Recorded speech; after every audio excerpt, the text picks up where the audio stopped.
তুমি আমি আবার কে? এই লড়াই লড়ছে কারা? সোজা যাদের শির তারা। এই লড়াই লড়ছে কারা? সোজা যাদের শির তারা। এই লড়াই লড়ছে কারা? সোজা যাদের শির তারা। রাজপথেতে হাঁটছে কারা? সোজা যাদের শির তারা। রাজপথেতে হাঁটছে কারা? সোজা যাদের শির তারা। ব্যারিকেড মুখে দাঁড়িয়ে কারা? সোজা যাদের শির তারা। ব্যারিকেড মুখে দাঁড়িয়ে কারা? সোজা যাদের শির তারা। বলাও শুধু, বলাও শুধু, জোরে বলো।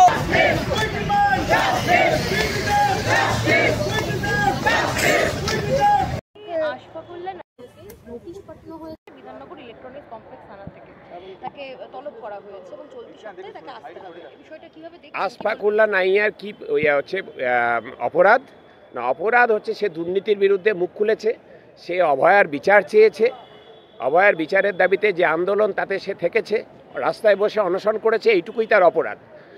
সল্টলেক ইলেকট্রনিক কমপ্লেক্সের থানার পুলিশ তাকে যে নোটিশ পাঠিয়েছে কী তা হচ্ছে যে দেখাচ্ছে কোন একটা দোকানে সে বসে চিকিৎসা করে কিছু মানুষের, সেই দোকানের অ্যাডভার্টাইজমেন্টে ওখানে পাশের বোর্ডে হচ্ছে যে নাকি ওকে এমএসসিএনটি বলে দেখানো হয়েছে এবং ও এমএসসিএনটি করছে, পরীক্ষা দিয়েছে, করছিল। ও যদি নিজে তাও কিছু হচ্ছে যে তার প্যাডে রাইটিং প্যাডে লিখতো, নিজের হাতে লিখতো, তাও একটা বোঝা যেত যে হচ্ছে যে দোকানদার কি লিখবে, কি লিখেছে, ও খেয়াল করেছে কি করেনি, এসব হাজার একটা প্রশ্ন। কিন্তু সবচেয়ে বড় প্রশ্ন হচ্ছে যে আমাদের রাজ্যের পুলিশের ভূমিকা। অভিক দে, বিরূপাক্ষ বিশ্বাস, এদের বিরুদ্ধে মলেস্টেশন, তোলাবাজির হাজারো অভিযোগ প্রমাণসহ জমা পড়েছে আমাদের রাজ্যের স্বাস্থ্য ভবনে। কই পুলিশ পাঠায় যায়নি তো অভিকদের বাড়িতে, বিরূপাক্ষ বিশ্বাসের বাড়িতে? সন্দীপ ঘোষ এইভাবে এত দুর্নীতি করেছে, কই তার আগে তো কোনোদিন 9ই আগস্টের আগে পুলিশ কোনোদিন সন্দীপ ঘোষের বাড়িতে যায়নি? এত চোর ডাকাত ধর্ষকরা ঘুরে বেড়াচ্ছে, পুলিশ যাচ্ছে না তাদের বাড়ি, অথচ হচ্ছে দুর্নীতির বিরুদ্ধে মুখ খুললে বা হচ্ছে যে অন্যায়ের প্রতিবাদ করলে তার বাড়িতে পুলিশ পাঠিয়ে দেওয়া হচ্ছে। এই হচ্ছে আমাদের রাজ্যে চলছে একটা সরকার, প্রশাসন চলছে যারা অপরাধীদের বন্ধু সরকার, অপরাধীদের বার্তা দিতে চাইছে তোমরা অপরাধ করো অবাধে, আমরা মদত দেব, আর যদি তোমাদের বিরুদ্ধে কেউ প্রতিবাদ করে আমরা তাদেরকে হয়রান করবার জন্য যা যা করার রাষ্ট্রীয় দমনপীড়ন নামিয়ে আনবো।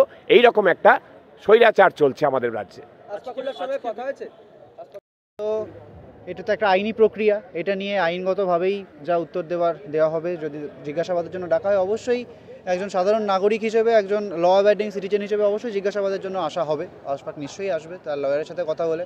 তো আমরা আজকে যেই জন্য এখানে উপস্থিত হয়েছি সেটা হচ্ছে ঠিক কী কারণে নোটিশ পাঠানো হচ্ছে। এই যে আজকে সন্দীপ ঘোষ, আশিস পান্ডের মতো লোক, তারা এতদিন ধরে বেআইনি ওষুধের কারবার করলো, তারা আজকে জেলে রয়েছে। কলকাতা পুলিশ তো আজ অবধি তাদের কোনো জিজ্ঞাসাবাদ করলো না। প্রত্যেকটা জায়গায় জায়গায় মেডিকেল কলেজগুলোতে যে থ্রেড কালচার চলছে, অসংখ্য দুর্নীতির যে খোঁজ রয়েছে, তার জন্য কোনো জিজ্ঞাসাবাদ হচ্ছে না। অন্যদিকে কেবলমাত্র আজকে আশফাককে ডাকা হচ্ছে। আশফাককে ডাকার উদ্দেশ্য কি এটাই যে অন্যায়ের প্রতিবাদ করেছে, ও অন্যায়ের প্রতিবাদ করে গলার জোর দেখিয়েছে, সেই জন্যই কি তাকে এরকম এই জিনিসটা গণতন্ত্রের জন্য অত্যন্ত উদ্বেগজনক। যদি এরকম জিনিস হয় যে মেডিকেল কাউন্সিলে কোনো তার নামে অভিযোগ জমা পড়ে, তার যদি যথাযথ কোনো অভিযোগ থাকে, তার জন্য মেডিকেল কাউন্সিলে তাকে ডাকা এবং সেখানে তাদের তদন্ত করা, এইটাই আমি প্রায়শই দেখে এসেছি। কিন্তু এখানে দেখা যাচ্ছে একেবারে ক্রিমিনাল কেস দিয়ে তাকে একদম তার বাড়িতে পুলিশ যাচ্ছে, একদম ভোরবেলা 7টার সময় দেখা যাচ্ছে যে 30-40 জন পুলিশ গিয়ে বাড়িতে হাজির হচ্ছে, গ্রামের বাড়িতে, যেখানে সে এই যে জিজ্ঞাসাবাদের প্রশ্ন বলছেন, আগেই সেটা করা যেত। আগেই যদি তার সঙ্গে কোনো প্রশ্নোত্তরের কোনো বিষয় থাকতো, আশফাক নিজেই তাকে জানা যেত। আরজিকর এখান থেকে বেশি দূরে নয়, আরজিকর থেকে এখানে ডাকা যেত। তো সেই গোড়াটা না করে যে ভয় দেখানোর উদ্দেশ্য, আমাদের এটা স্পষ্টতই মনে হচ্ছে এটা একটা প্রতিহিংসামূলক একটা আচরণ। এবং শুধু আশফাক নয়, এবং আমাদের ধারণা এটা আস্তে আস্তে আশফাককে দিয়ে একটাভাবে হচ্ছে প্রত্যেকেই যারা আমরা প্রতিবাদের সামনে এগিয়ে এসেছি তাদের প্রত্যেকেই এরকমভাবে একটাভাবে হেনস্থা করা, একটা পুলিশে হেনস্থার একটা ছাপ রাখা হচ্ছে যাতে কেউ প্রতিবাদ না করে। আমরা এটাই মনে করছি। আজকে এই নোটিশ পাওয়ার পর আশফাকের সঙ্গে কথা হয়েছে, আশফাকের সাথে কথা হয়েছে, ও তার লয়ারের সাথে, আইনজীবীর সাথে এটা নিয়ে পরামর্শ করছে, এরকমটাই সে জানিয়েছে। মেডিকেল কাউন্সিল থেকে যে চিঠি দেওয়া হচ্ছে সেখানেও তো রেজিস্টারে কোনো সই নেই, কোনো ডেট নেই। দেখুন, মেডিকেল কাউন্সিলের কোনো চিঠি, প্রথম কথা আমার কথা মতো, আমার জানা মতে আশফাকের কাছ অবধি পৌঁছয়নি। আমরা একটা হোয়াটসঅ্যাপ দেখতে পেয়েছি একটা নোটিশ, এবং সেখানে আবার যে রেজিস্ট্রার কী করে থাকবে, যে রেজিস্ট্রার মানস চক্রবর্তী তিনিই তো জানি না, মানে স্বাস্থ্য ভবন বলছে তাকে সরিয়ে দিতে হবে। মানে আমরা গোটার ব্যাপারটাই বুঝতে পারছি না যে যারা ডাকছে মেডিকেল কাউন্সিল, যে মেডিকেল কাউন্সিল নিজেকে নিয়ে ভুড়ি অভিযোগ, তারা নিজেরা হচ্ছে এই গোটা ব্যাপারটা করছে, তারা পুলিশ পাঠাচ্ছে, তারা পুলিশের কাছে অভিযোগ করছে। গোটা ব্যাপারটাই আসলে কিছুই নয়, এটা এত জটিল বিষয় না, ব্যাপারটা আসলে অত্যন্ত সহজ। ব্যাপারটা যারা আন্দোলন করেছে, আন্দোলনে প্রতিবাদ করতে চাইছে তাদের কণ্ঠরোধের জন্য তাদেরকে একটাভাবে হেনস্থা করার চেষ্টা চলছে বলেই আমাদের মনে হচ্ছে। দেখুন, আমাদের এখানে আসার বক্তব্য আজকে গোটাটাই একটা প্রতীকী প্রতিবাদ, ঠিক আছে। তার কারণ হচ্ছে এরকমভাবে আমাদের কালকে, আপনারা জানেন কালকে 18 তারিখ, কালকে অভয়ার যে ন্যায় বিচার তার রায়দান হয়েছে, কালকে শিয়ালদা কোর্টে আমাদের জমায়েত হয়েছে। আমরা প্রত্যেকটা এই যে পুলিশে হেনস্থা হলো, এর প্রতিবাদ যদি আমরা অন্তত আমরা যেটা করতে চাই, আমরা পুলিশ কমিশনারের সাথে দেখা করতে চাই এবং বিষয়টা জানতে চাই। আমাদের অন্য কোনো বিষয় নেই যে ঠিক কেন হলো। যদি তাদের কোনো নির্দিষ্ট অভিযোগ থাকবে তাকে আগে, ঠিক যেমন আজকে একটা আইনি পদ্ধতি মেনে তারা বলছেন আইনি পদ্ধতি মেনে তারা সার্চ করেছেন, কিন্তু একটা গ্রামের বাড়িতে 30-40টা মানে জঙ্গি খুঁজতে, টেরোরিস্ট খুঁজতে গেলে এরকম আমরা তৎপরতা দেই। এই অতি সক্রিয়তার মানে কি?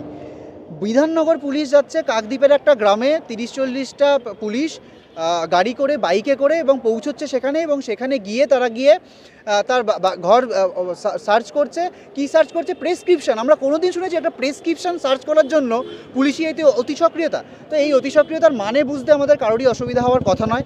এর আগেও আপনারা হয়তো সবাই জানেন না, আমরা মিডিয়ার কাছে অতটা জানাইনি, আমাদের এক অনশনকারী সহযোদ্ধা, তার বাড়িতে 150 কোটি টাকার লিগ্যাল লস্যুট পাঠানো হয়েছিল যে সে নাকি মাইক বাজিয়েছে, সেই জন্য তার হার্ট অ্যাটাক হয়েছে। আমরা পরে খোঁজ নিয়ে জানতে পেরেছি যে সেটা ফেক, সেই জন্য আমরা মিডিয়ার কাছে জানাইনি।